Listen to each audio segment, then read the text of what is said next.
ಕಾರ್ತಿಕ್ ಕೊಲೆ ಇರ್ಬೋದು, ನೆನ್ನೆ ಆಗಿದ್ದಂಥ ಕಲ್ಕಿ ವೆಂಕಟೇಶ್ ಕೊಲೆ ಇರ್ಬೋದು, ನೆನ್ನೆ ರಾತ್ರಿ ಆಗಿದ್ದಂಥ ವಿಚಾರಗಳಿರ್ಬೋದು. ನಾನು ಆ ರೇಪ್ ಆ್ಯಂಡ್ ಮರ್ಡರ್ ವಿಚಾರದಲ್ಲಿ ಪೊಲೀಸರ ವೈಫಲ್ಯ ಎದ್ದು ಕಾಣ್ತಿದೆ ಅಂತ ನೇರವಾಗಿ ಆರೋಪ ಮಾಡ್ತೀನಿ.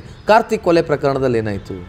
ಮೈಸೂರು ಲಾಯರ್ ಅಸೋಸಿಯೇಷನ್ ಏನಕ್ಕಿರೋದು? ಲಕ್ಷಾಂತರ ರೂಪಾಯಿ ಖರ್ಚು ಮಾಡ್ಕೊಂಡು ಲಕ್ಷಾಂತರ ರೂಪಾಯಿ ಖರ್ಚು ಮಾಡ್ಕೊಂಡು ಇವರು ಮೈಸೂರು ಲಾಯರ್ ಅಸೋಸಿಯೇಷನ್ ಲಾಯರ್ಗಳ ಮೇಲೆ ನಾನು ನೇರ ಆರೋಪ ಮಾಡ್ತೀನಿ. ಎಲ್ಲ ಲಾಯರ್ಗಳ ಮೇಲಲ್ಲ, ಒಬ್ಬ ವ್ಯಕ್ತಿಗೆ ಅಪರಾಧ ಕೃತ್ಯದಲ್ಲಿ ಭಾಗಿಯಾಗಿರಲಿ ಬಿಡಲಿ, ಆತನಿಗೆ ಲಾಯರ್ಗೆ ಅವನಿಗೆ ಕಾನೂನು ಸವಲತ್ತನ್ನು ಕೊಡಬೇಕು ಅಂತ ಕಾನೂನು ಹೇಳುತ್ತೆ. ಆದರೆ ಅಪರಾಧ ಕೃತ್ಯದಲ್ಲಿ ಭಾಗಿಯಾಗೋ ಮುಂಚೆಯೇ ಅವ್ನು ಪ್ಲ್ಯಾನ್ ಮಾಡ್ತಾನಲ್ಲ, ಆ ಪ್ಲ್ಯಾನಲ್ಲಿ 3-4 ಜನ ಲಾಯರ್ಗಳು ಮೈಸೂರಲ್ಲಿ ಕೆಲಸ ಮಾಡ್ತಾರೆ. 3-4 ಜನ ಲಾಯರ್ಗಳು. ನೀವು ಕನಕಗಿರಿ ಹುಡುಗರುಗಳನ್ನ ಕೇಳಿ, ಕನಕಗಿರಿ ಹುಡುಗರುಗಳು ಎಷ್ಟು ರಾಜಾರೋಷವಾಗಿ ಹೇಳ್ತಾರೆ ಗೊತ್ತಾ? ಲಾಯರ್ ಇದಾನಪ್ಪ ಆತ, 3 ಅಕ್ಷರದಲ್ಲಿ ಬರುತ್ತೆ ಆತನ ಹೆಸರು. ಇದನ್ನ ಬೇಕಾರೆ ಬಾರ್ ಅಸೋಸಿಯೇಷನ್ ಬೇಕಾರೆ ತನಿಖೆ ಮಾಡಿಸ್ಲಿ. ಬೇಕಾರೆ 3-4 ಜನ ಲಾಯರ್ಗಳು ಪೊಲೀಸ್ ಇಲಾಖೆ ಜೊತೆ ಶಾಮೀಲ್ ಹಾಕೊಂಡು ABS ಕಾರ್ಪಸ್ ಆಗ್ತಾರೆ, ಮಾನದ ಅವ್ರಿಗೇನು ಆಗಬಾರ್ದು ಅಂತ. ಆ ಕಾರ್ತಿಕ್ ಕೊಲೆ ಪ್ರಕರಣದಲ್ಲಿ ಮಾನದೇನ ABS ಕಾರ್ಪಸ್ ಆಗ್ತಾನೆ ಆತ, ಏನೂ ಆಗ್ದಲ್ಲೇ ಅವ್ರನ್ನ ಜೈಲ್ಗೆ ಹಾಕಿ ಅನ್ನೋ ರೀತಿಯಲ್ಲಿ ಏನು ಇವ್ರು ಪ್ಲ್ಯಾನ್ ಆಗಿ ಮಾಡ್ತಿದ್ದಾರೆ ಇವರು. ಆತನ ಹಿಂದ್ಗಡೆ ರೌಡಿಗಳು ಇನ್ನೊಬ್ರು ಮತ್ತೊಬ್ರು ಪ್ರತಿಯೊಂದು ಇಲಾಖೆ ವಿಚಾರದಲ್ಲೂ ಮೂಗು ತೋರಿಸ್ತಾನೆ ಆತ.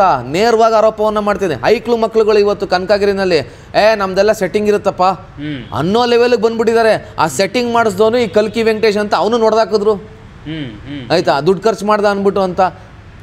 ಓಪನ್ ಆಗಿ ಬೆಳಗ್ಗೆನೆ ಮಧ್ಯಾಹ್ನ ಹೊಡಿದಾಕ್ತಾರೆ ಅಂದ್ರೆ ಆಕ್ರೋಶ. ಪುಂಡ ರೌಡಿಗಳಿಗೆ ಪೊಲೀಸ್ ಅನ್ಕೊಂಡ್ರೆ ಭಯ ಇಲ್ಲ. ನೋಡಿ, ನಾನು ಬೇರೆ ಏನೇ ಭಿನ್ನಾಭಿಪ್ರಾಯ ಇರ್ಬೋದು ಕೆಲವೊಂದು ವಿಚಾರದಲ್ಲಿ, ಹಲವಾರು ಪೊಲೀಸ್ ಮೇಲೆ ನಮಗೆ ಗೌರವ ಇದೆ, ಆಯಿತಾ. ನೋಡಿ, ರಾಜು ಇನ್ಸ್ಪೆಕ್ಟ್ರು, ಮೈಸೂರಿನಲ್ಲಿ ರಾಜು ಇನ್ಸ್ಪೆಕ್ಟ್ರು ಚಾರ್ಜ್ ತಗೊಬಿಟ್ರೆ, ಆಯಿತಾ, ಚಾರ್ಜ್ ಏನಾದ್ರು ತಗೊಂಬಿಡ್ತು ಅಂದರೆ ಇಸ್ಪೀಟು ಮಟ್ಕ ಗಾಂಜಾ ಎಲ್ಲ ಬಂದ್, ಮುಲಾಜೆ ಇಲ್ಲ, ಆಯ್ತಾ. ಅಂತ ಖಡಕ್ ಅಧಿಕಾರಿಗಳು ಬೇಕು. ಯಾರಿಗೂ ಸೆಲ್ಯೂಟ್ ಹೊಡಿಯಕ್ಕೆ ಹೋಗೋದಿಲ್ಲ ರಾಜು ಇನ್ಸ್ಪೆಕ್ಟ್ರು, ಆಯ್ತಾ. ಏನು ಪೊಲೀಸರು ಅಂತಾರೆ MLA ಮನೆ. ಅವ್ರೀಗ ಕುವೆಂಪು ನಗರದಲ್ಲಿದ್ದರು, ಮೈಸೂರಲ್ಲಿ ಹಲವಾರು ವಿಚಾರದಲ್ಲಿ ಕೆಲಸ ಮಾಡ್ಕೊಂಡೋಗಿದ್ರು, ಬೆಂಗಳೂರಿಗೆ ಹಾಕ್ಬಿಟ್ಟಿದ್ದಾರೆ. ಇಂಥ ಅಧಿಕಾರಿಗಳು ಬರೀ ಅವರೇ ಅಲ್ಲ, ನಾವು ಅವ್ರನ್ನೇನು ಹೊಗಳ್ತಾ ಇಲ್ಲ, ನನಗೇನು ಅವ್ರು ವೈಯಕ್ತಿಕವಾಗಿ ಗೊತ್ತಿಲ್ಲ, ನಾನು ಭೇಟಿ ಮಾಡಿಲ್ಲ ಅವ್ರನ್ನ, ಆಯ್ತಾ. ಅವ್ರನ್ನೇನು ಹೊಗಳ್ಬಿಟ್ಟು ಅವಶ್ಯಕತೆ ಇಲ್ಲ ನನಗೆ ಯಾರನ್ನೂ ಹೊಗಳ ಅವಶ್ಯಕತೆ ಇಲ್ಲ, ತೆಗಳ ಅವಶ್ಯಕತೆಯೂ ಇಲ್ಲ.